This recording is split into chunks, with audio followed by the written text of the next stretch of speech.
하나님의 말씀을 함께 보겠습니다. 오늘 말씀은 사무엘하 19장 40절부터 20장 2절까지의 말씀입니다.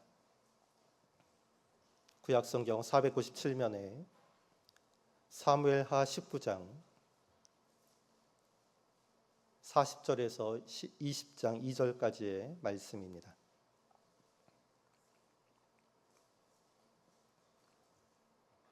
하나님의 말씀을 한 목소리로 읽겠습니다. 왕이 길갈로 건너오고 기맘도 함께 건너오니 온 유다 백성과 이스라엘 백성의 절반이나 왕과 함께 건너니라. 온 이스라엘 사람이 왕께 나와 왕께 아뢰되 우리 형제 유다 사람들이 어찌 왕을 도둑하여 왕과 왕의 집안과 왕을 따르는 모든 사람을 인도하여 요단을 건너가게 하였나이까 하매 모든 유다 사람이 이스라엘 사람에게 대답하되 왕은 우리의 종친인 까닭이라. 너희가 어찌 이 일에 대하여 분내느냐? 우리가 왕의 것을 조금이라도 얻어먹었느냐? 왕께서 우리에게 선물로 주신 것이 있느냐?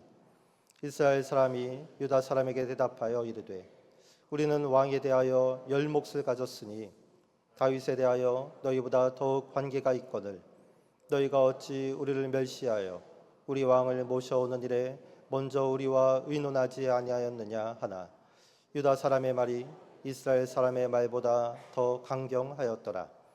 마침 거기에 불량배 하나가 있으니 그의 이름은 세바인데 베냐민 사람 비그리의 아들이었더라. 그가 나팔을 불며 이르되 우리는 다윗과 나눌 분깃이 없으며 이새의 아들에게서 받을 유산이 우리에게 없도다. 이스라엘아 각각 장막으로 돌아가라 하매 이에 온 이스라엘 사람들이 다윗을 따르기를 그치고 올라가 비그리의 아들 세바를 따르나 유다 사람들은 그들의 왕과 합하여 요단에서 예루살렘까지 따르니라. 아멘. 분열과 통합이라는 제목으로 함께 말씀을 나누겠습니다. 오늘 말씀은 반역을 일으켰던 압살롬이 죽고 다윗이 다시 예루살렘으로 귀환하는 과정에서 발생한 사건입니다. 다윗이 요단강을 건너 길갈에 이르렀습니다. 요단을 건널 때에는 유다 백성들이 나와서 다윗을 호위했습니다. 그런데 이것을 못마땅하게 생각한 사람들이 있었습니다. 여기에 불만을 가진 사람들이 있었습니다. 이스라엘 백성들이 그 사람들이었습니다. 그래서 이스라엘 사람들이 유다 백성들 향해서 문제를 제기합니다. 그 문제를 제기하는 것이 오늘 본문 19장 41절의 말씀인데요. 41절 말씀을 한 번 더 읽어보도록 하겠습니다. 온 이스라엘 사람이 왕께 나와 왕께 아뢰되 우리 형제 유다 사람들이 어찌 왕을 도둑하여 왕과 왕의 집안과 왕을 따르는 모든 사람을 인도하여 요단을 건너가게 하였나이까 하매 유다 사람들이 우리 몰래 왕을 도둑질했다는 말입니다. 우리가 왕을 모셨어야 하는데 우리 이스라엘 백성들이 왕을 호위했어야 하는데 저 유다 놈들이 먼저 선수를 쳤다는 이야기입니다. 이에 유다 사람들이 가만히 있지 않습니다. 유다 사람들도 여기에 반박합니다. 오늘 19장 42절 말씀이 유다 사람들의 반박인데요. 이 말씀도 함께 읽어보겠습니다. 모든 유다 사람이 이스라엘 사람에게 대답하되 왕은 우리의 종친인 까닭이라. 너희가 어찌 일에 대하여 분내느냐? 우리가 왕의 것을 조금이라도 얻어먹었느냐? 왕께서 우리에게 선물로 주신 것이 있느냐? 유다 사람들이 반박합니다. 왕은 우리의 종친인 까닭이라. 왕과 우리가 한 혈육이기 때문에 같은 지파이기 때문에 우리가 왕을 모시는 일이 마땅하고 당연한 일이다. 이렇게 반박합니다.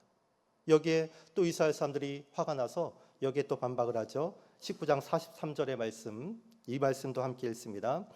이스라엘 사람이 유다 사람에게 대답하여 이르되 우리는 왕에 대하여 열 몫을 가졌으니 다윗에게 대하여 너희보다 더욱 관계가 있거늘 너희가 어찌 우리를 멸시하여 우리 왕을 모셔오는 일에 먼저 우리와 의논하지 아니하였느냐 하나 유다 사람의 말이 이스라엘 사람 말보다 더 강경하였더라.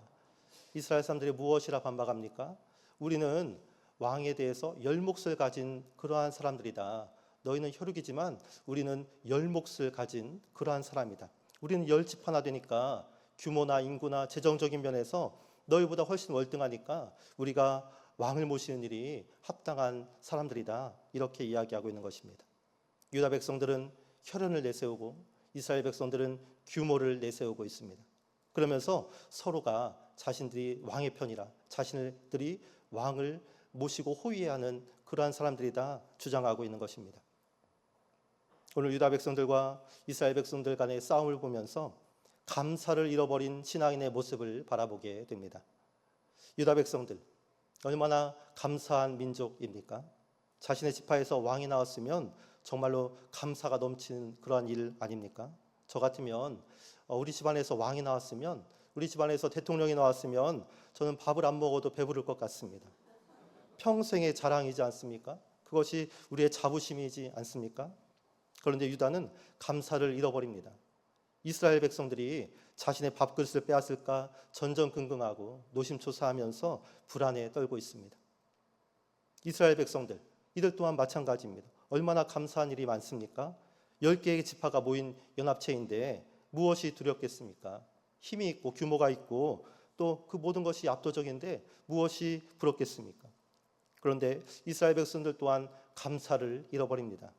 유다를 향한 시기와 질투에 사로잡혀 있습니다. 덩치는 큰데 여유가 없고 힘은 있으나 마음은 옹졸합니다. 그런데 여러분, 우리의 모습이 꼭 이와 같지 않습니까? 유다 백성들처럼, 이스라엘 백성들처럼 우리 또한 그러한 모습은 아닙니까? 여러분, 하나님이 우리에게 주신 은혜가 많습니다. 그렇지 않습니까? 감사의 제목들이 많습니다. 그렇지 않습니까? 아닙니까? 우리가 찬양 불렀잖아요. 받은 복을 세어보아라. 크신 복을 내가 알리라. 받은 복을 세어보면, 생각해보면 하나님 주신, 우리에게 주신 은혜와 감사가 넘쳐나는 것을 우리가 알 수 있습니다. 그런데도 우린 감사보다 불평이 앞섭니다. 내게 주신 것보다 남에게 주신 것이 더 커 보입니다. 남과 비교하니 스스로가 쪼그라들 수밖에 없고 작아질 수밖에 없습니다. 그리고 남을 향한 시기와 원망과 열등감에 사로잡힐 수밖에 없는 것입니다. 여러분, 다음 주일은 맥주 감사 주일입니다. 한 해의 반을 돌아보면서 하나님이 주신 은혜, 그 감사를 기억하는 절기입니다. 여러분, 이번 맥주 감사절은 우리에게 주신 복을 세어보는 맥주 감사절 되기를 바랍니다. 우리에게 주신 은혜를 기억하는 맥주 감사절 되기를 바랍니다. 남과 비교하지 않고 원망과 불평하지 않고 하나님과 1대1로 맺어진 그 관계가 더욱 견고해지는 그렇게 감사가 충만한 맥주 감사절 되기를 바랍니다. 그래서 우리의 삶이 날이 갈수록 받은 은혜가 더욱더 증폭되는 복된 삶, 그 삶이 저와 여러분의 삶이 되기를 간절히 축원합니다. 간절히 축원합니다. 아멘. 오늘 유다와 이스라엘의 갈등을 보면서 또 하나님 중심의 신앙이 아닌 자기 중심적 신앙의 모습을 우리가 확인하게 됩니다. 내 이익과 내 주장을 앞세웁니다. 내 처지만 앞세웁니다. 유다 백성들이 그렇고 이스라엘 백성들이 그렇습니다. 내가 중심이 되어서 세상을 이해하고 판단하는 자기 중심적 신앙의 모습을 이 두 민족에게서 바라보게 되는 것입니다. 여러분, 내가 중심이 되고 내가 기준이 되는 신앙은 어떻습니까? 그러한 신앙은 미움을 낳을 수밖에 없습니다. 유다와 이스라엘이 왕을 보좌하는 일에 서로 싸우고 미워하지 않습니까?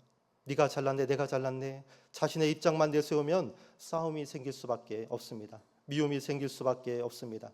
내 생각을 중심에 두는 사람, 나 자신이 기준이 되는 사람은 타자를 향한 미움이 싹트게 되는 것입니다. 내가 중심이 되고 또 기준이 되는 신앙은 어떻습니까?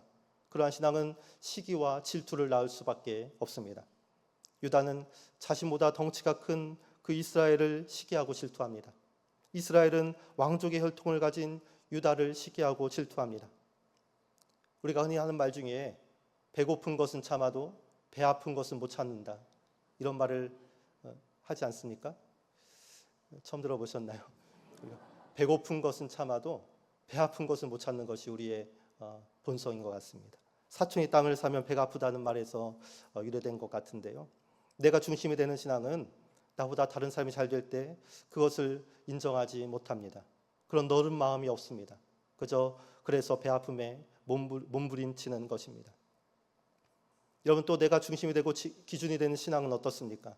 그러한 신앙은 분열을 낳을 수밖에 없습니다. 유다는 이스라엘 백성들이 자신의 영역을 침범할까 안절부절합니다. 자신의 자리를 침범하지 않도록 경계하고 담을 쌓습니다. 이스라엘도 마찬가지입니다. 유다가 자신과 상의 없이 이를 저질렀다며 저놈들과는 함께 갈 수 없다. 갈라서자 이렇게 말합니다. 여러분, 요즘 우리 사회의 가장 큰 문제가 갈라서는 것 아닙니까? 남자와 여자를 갈라치게 합니다. 세대와 세대를 갈라치게 합니다. 기업과 노동자를 갈라치게 합니다. 서울과 지방을, 동과 서를 갈라치게 합니다. 네 편 내 편 갈라서 분열과 갈등을 조장하는 것이 우리 사회의 가장 큰 문제 중 하나입니다. 내가 중심이 되는 신앙, 내가 기준이 되는 신앙도 그렇습니다. 나와 다르면 경계합니다. 배격합니다. 갈라서기를 서슴지 않습니다. 상대방에 대한 배타적인 마음에 내가 중심이 되는 신앙은 결국 분쟁을 낳을 수밖에 없는 것입니다. 이렇게 자기중심적인 신앙은 미움을 낳고 시기와 질투를 낳고 분열을 낳습니다. 그러나 여러분, 우리 믿음의 사람은 하나님이 중심이 되는 신앙인이 되어야 할 줄로 믿습니다. 하나님을 기준으로 삼는 신앙인이 되어야 할 줄로 믿습니다. 하나님이 중심이 되고 기준이 되는 신앙은 미움이 아니라 사랑을 낳습니다. 하나님이 중심이 되고 기준이 되는 신앙은 시기와 질투가 아니라 섬김과 배려를 낳습니다. 하나님이 중심이 되고 기준이 되는 신앙은 분쟁이 아니라 화합과 일치를 이루어갑니다. 하나님이 중심되고 기준되는 신앙은 불평이 아닌 감사로 물들게 되는 것입니다. 강아지 성도 고양이 신자라는 책이 있습니다. 강아지 성도 고양이 신자. 이제 강아지와 고양이의 습성을 통해서 성도들의 모습을 구분한 책인데요. 여러분, 강아지는 어떻습니까? 강아지는 키우는 사람을 주인으로 인식합니다. 그렇지 않습니까? 근데 고양이는 어떻죠? 고양이 키우는 사람이 주인이 아니라 키우는 사람은 집사로 인식합니다. 자기 자신이 주인이라고 생각합니다. 잘은 모르겠지만 정말 습성이 좀 그렇지 않습니까? 책에서 이렇게 나옵니다. 강아지 성도는 이렇게 말한다. 당신이 나를 귀여워해주고 먹여주고 보살펴주고 사랑해주는 것을 보니 당신은 하나님이 분명하군요. 이것이 강아지 성도의 모습입니다. 반면에 고양이 신자는 이렇게 말합니다. 당신이 나를 귀여워해주고 먹여주고 보살펴주고 사랑해주는 것을 보니 내가 하나님이 분명하군요. 이것이 강아지 성도와 고양이 신자의 차이라고 합니다. 강아지 성도는 나를 돌봐주는 사람을 하나님으로 모시고, 고양이 신자는 나를 돌봐주는 사람이 있으니 내가 하나님이구나, 그렇게 생각한다는 것입니다. 고양이 신자는 자기를 위해서 하나님을 믿습니다. 자기 만족, 자기 기쁨, 자기 성공을 위한 수단으로 신앙생활을 합니다. 반면 강아지 성도는 하나님의 영광을 위해 신앙생활합니다. 자신을 희생하고 헌신하며 하나님이 기뻐하는 것을 우선으로 삼습니다. 고양이에겐 미안한 일이지만 우리의 신앙이 고양이처럼 자기중심적 신앙이 될 수 있음을 깨우쳐주는 책입니다. 한국 교회에는 5개의 복음서가 있다고 합니다. 우리는 사복음서만 알고 있죠. 마태복음, 마가복음, 누가복음, 요한복음. 거기에 또 무슨 복음이 있죠? 내가복음. 내가복음이 있다. 내가 중심이 되는 신앙을 그러한 신앙생활을 빗댄 이야기입니다. 여러분, 중세 사람들은 청동설을 믿었습니다. 지구가 중심이고 태양이나 별들이 지구 중심을 돈다는 그러한 생각을 가졌습니다. 그러나 실은 그렇지 않습니다. 코페르니쿠스가 이야기했듯이 지구가 중심이 아니라 이 태양계는 태양이 중심입니다. 태양을 중심으로 모든 행성들이 그 주위를 돌고 있습니다. 이것은 당시에 큰 혁명이었습니다. 우주의 중심이 바뀌는 사건이었기 때문에 그렇습니다. 여러분, 우리의 신앙도 이러한 혁명이 일어나야 할 줄로 믿습니다. 내가 우주의 중심이고 모든 것이 나를 위해, 나를 중심으로 돌아간다는 신앙에서 이제는 하나님 중심으로 모든 것이 하나님을 위해, 하나님의 나라를 위해, 하나님의 영광을 위해 존재한다는 하나님 중심의 신앙으로 변화되어야 하는 것입니다. 예수님은 말씀하셨습니다. 누구든지 나를 따라오려거든 자기를 부인하고 자기 십자가를 지고 나를 따를 것이니라. 자기를 부인한다는 것은 무엇입니까? 자기를 부인한다는 것은 내가 내 인생의 주인이라는 사실을 내려놓는다는 것을 말합니다. 예수님을 따른다는 것은 무엇입니까? 예수님을 따른다는 것은 예수님이 모든 것의 중심이고 주인이라는 사실을 인정하는 것을 말합니다. 오늘 유다와 이스라엘 사람들처럼 서로 자기가 주인이라고 왕의 옆자리를 차지하기 위해 서로 자기가 주인이 되고 하나님이 되어서 상대방을 미워하고 판단하고 시기하고 질투하고 분쟁하는 그러한 신앙이 아니라 오늘 하나님을 중심의 신앙인이 되어서 오늘 예수님의 말씀처럼 자기를 부인하고 예수님을 따라가는 복된 성도가 되기를 간절히 축원합니다. 이렇게 유다와 이스라엘 백성들이 첨예하게 대립하는 가운데 이 갈등을 폭발시킨 사람이 있었습니다. 바로 세바라는 사람인데요. 세바는 이스라엘을 선동해서 갈등을 촉발시키고 결국 분열에 이르게 하고 있습니다. 오늘 본문 20장 1절의 말씀이 그 내용인데 함께 읽어보도록 하겠습니다. 마침 거기에 불량배 하나가 있으니 그의 이름은 세바인데 베냐민 사람 비그리의 아들이었더라. 그가 나팔을 불며 이르되 우리는 다윗과 난을 분깃이 없으며 이새의 아들에게서 받을 유산이 우리에게 없도다. 이스라엘아 각각 장막으로 돌아가라. 아멘. 여러분, 세바가 누구입니까? 어떤 인물입니까? 이 오늘 말씀은 세바를 가리켜 베냐민 사람이라 소개하고 있습니다. 여러분, 사울 왕이 베냐민 지파이지 않았습니까? 반면에 다윗은 유다 지파 사람입니다. 성경은 반란을 일으킨 세바가 베냐민 사람임을 언급하면서 유다 지파와 베냐민 지파 사이에 아직까지 앙금이 남아있음을 보여주고 있습니다. 어쩌면 세바는 자신의 지파가 몰락한 이유를 다윗에게서 찾고 있는지도 모르겠습니다. 유다 지파와 다윗을 향한 원망과 분노와 열등감과 피해의식이 세바로 하여금 분열의 마음을 싹트게 한 것입니다. 또 성경은 세바를 가리켜 불량배라 말하고 있습니다. 불량배. 여러분, 세바는 좋은 이름입니다. 세바는 숫자 7, 7. 여기서 세븐이라는 말이 여기서 나왔는지 모르겠는데 세바는 7이라는 뜻을 갖고 있고 맹세라는 뜻도 갖고 있습니다. 성경에서 7은 완전수이고 맹세 또한 하나님과 연관이 있는 말입니다. 성경에 부엘세바라는 지역이 나오지 않습니까? 이스라엘의 남방 한계선, 그러니까 사람이 거주할 수 있는 최남단 지역이고 동시에 믿음의 조상들이 거주했던 지역입니다. 아브라함과 이삭과 야곱이 거주했던 신앙의 터전이 부엘세바입니다. 또 어제 주일 말씀처럼 엘리야가 이 부엘세바로 이세벨을 피해서 부엘세바로 도망친 곳이 이세벨을 피해 도망친 곳이 부엘세바이지 않습니까? 부엘은 우물이라는 뜻이고 세바는 7, 맹세라는 뜻. 그러니까 부엘세바는 7개의 우물, 약속의 우물이라는 뜻입니다. 이렇게 좋은 뜻과 신앙의 역사를 가진 이름이 세바인데 오늘 성경은 세바를 가리켜 불량배다 부르고 있습니다. 분열과 파괴를 일삼는 자는 그 출신이 아무리 좋다 하더라도 그 이름 뜻이 아무리 훌륭하다 하더라도 불량배가 될 수밖에 없음을 보여주고 있는 것입니다. 그 세바가 나팔을 붑니다. 나팔을 불었다는 것은 군사 행동이 시작되었음을 알리는 행동입니다. 실제로 이 세바는 반역을 일으키고 있습니다. 그렇게 세바는 성급하고 호전적이고 혈기를 부리고 감정이 요동치는 사람이었습니다. 세바가 이렇게 선동을 합니다. 우리는 다윗과 나눌 분깃이 없으며 이새의 아들에게서 받을 유산이 없도다.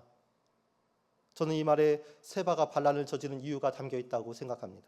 다윗의 통치하에선 나에게 떨어질 콩고물이 없으니까, 나에게 자신이 차지할 경제적 이익이 없으니까 그래서 반란을 일으킨 것입니다. 베냐민 지파였던 세바, 불량배라 불린 세바, 나팔을 분 세바, 선동을 하고 있는 세바. 그래서 화합과 통합이 아니라 분열과 파괴를 선택한 세바를 보며 마귀의 모습이 떠오릅니다. 여러분, 마귀가 하는 짓이 그렇지 않습니까? 마귀의 짓은 거짓 고소하고 중상모략하고 비방하고 이간질하고 모함하고 이러한 일이 마귀가 하는 짓 아닙니까? 마귀가 헬라어로 디아볼로라 하는데 디아는 뭐뭐 사이에 볼로는 던지다. 사람들 사이에 이간질을 던져서 관계를 깨뜨리고 분열시키는 존재가 마귀인 것입니다. 오늘 세바가 하는 짓이 꼭 이와 같습니다. 마귀와 같습니다. 어렵게 남과 북이 통일을 이루고 하나가 되었는데 압살롬의 반역으로 다시 갈라졌던 이스라엘을 가까스로 봉합하고 있는데 그 앞에서 비방의 돌을 던지고 있습니다. 그 앞에서 이간질의 돌을 던지고 있습니다. 중상모략의 돌을 던지고 있습니다. 유다와 이스라엘 백성들을 분열시키고 관계를 파괴하려는 이 세바는 마귀가 하는 모습과 똑 닮아 있는 것입니다.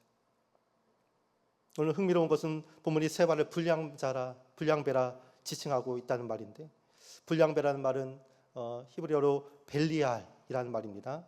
벨리알은 구약 성경에서 이 무가치한 자, 불량배, 타락한 자 이렇게 일반명사로 쓰이다가 이 벨리알이라는 말이 신약 성경에 와서 사탄이라는 고유명사가 됩니다. 고린도서 6장 15절 말씀해 보니까 그리스도와 벨리알이 어찌 조화되며, 이 벨리알, 불량배라는 말이 신약 성경에서는 사탄을 지칭하는 말로 고착화된 것입니다. 그러니까 오늘 본문은 유다 백성과 이스라엘 백성 사이를 이간질시키고 분열시키는 이 불량배 세바를 하나님과 인간 사이를 갈라놓는 마귀 사탄과 동일시하면서 동시에 하나님의 교회와 성도를 분열시키고 파괴하는 일은 마귀 사탄이 하는 짓임을 명확히 하고 있는 것입니다. 여러분, 저와 여러분은 어떤 사람입니까? 우리 교회와 믿음의 공동체를 통합의 길로, 화합의 길로 이끌어가는 사람입니까? 아니면 오늘 세바처럼 마귀가 하는 일처럼 분열과 갈등과 파괴로 이끌어가는 사람입니까? 앞서 말씀드린 바와 같이 우리 안에 감사하는 마음이 없으면 여러분 우리는 불량배가 될 수밖에 없습니다. 받은 복을 세어보지 않으면, 그래서 감사로 충만하지 않으면 우리는 벨리알이 될 수밖에 없습니다. 우리 안에 하나님이 주신 은혜로 충만하지 않으면 우리는 마귀의 수하가 될 수밖에 없는 것입니다. 나로 인해 모임이 갈라지고, 나로 인해 관계가 틀어지고, 나로 인해 갈등과 분열이 생긴다면 내가 불량배는 아닌지, 내가 세바가 아닌지, 내 안에 감사가 사라지진 않았는지 우리는 돌아보고 점검해 보아야 할 것입니다. 세바가 그런 사람이었다면, 세바가 분열과 갈등을 일삼는 사람이었다면 다윗은 화합과 통합의 사람이었습니다. 감사로 충만한 사람이었습니다. 오늘 말씀 배경이 압살롬이 죽고 다윗이 다시 예루살렘으로 귀환하는 중이라 이야기했는데요. 그 와중에 다윗은 여러 사람을 만나게 됩니다. 이전에 말씀해 보니까 다윗이 시므이를 만납니다. 여러분, 시므이가 누구입니까? 다윗이 압살롬을 피해 도망칠 때 돌을 던지면서 다윗을 향해 저주했던 사람이 시므이입니다. 사악한 자여, 피 흘린 자여, 있는 욕 없는 욕을 내뱉은 자가 바로 시므이입니다. 그 시므이를 예루살렘으로 다시 돌아오는 과정에서 다시 만나게 된 것입니다. 여러분이라면 어떻게 하시겠습니까? 나를 저주하던 사람을 다시 만난다면, 내가 힘이 없을 때 나를 우습게 보던 사람, 내가 무기력할 때 나를 멸시하던 사람, 그 사람을 다시 만나게 된다면 여러분은 어떻게 하시겠습니까? 저는 당연히 복수를 할 것 같습니다. 죗값을 달게 받으라, 이렇게 이야기할 것 같습니다. 그런데 다윗은 그렇게 하지 않고 있습니다. 다윗은 시므이를 용서하고 받아들입니다. 자신을 모욕하고 저주하고 비난하던 사람을 이해하고 받아들입니다. 왜 그렇습니까? 속이 없어서 그렇습니까? 자존심이 없어서 그렇습니까? 그렇지 않습니다. 다윗은 민족의 화합과 통합을 우선한 왕이었기 때문에 그렇습니다. 사사로운 감정을 앞세우지 않고 나라 일치를 가장 앞선 가치로 둔 왕이었기 때문에 그렇습니다. 다윗은 지금 시므이를 포용함으로 통합의 기초를 마련하고 있는 중입니다.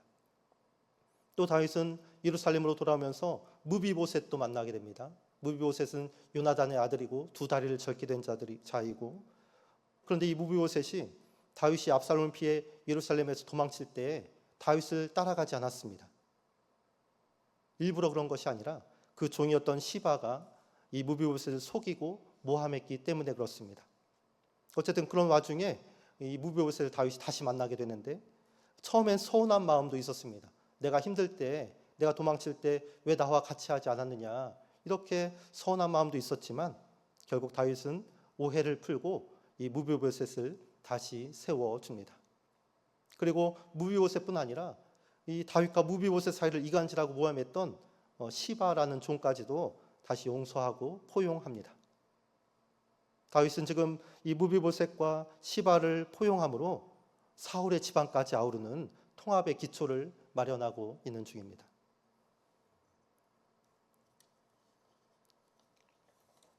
이 밖에도 또 압살롬 편에 있었던 군대 장관 아마사, 이 아마사가 이제 압살롬에게 돌아가서 압살롬 편이 되어서 다윗을 대적했던 군사였는데요. 이 아마사까지 다윗은 용서하고 받아들입니다. 그 이유가 무엇인가? 이스라엘의 통합과 화합을 이루기 위해서였습니다.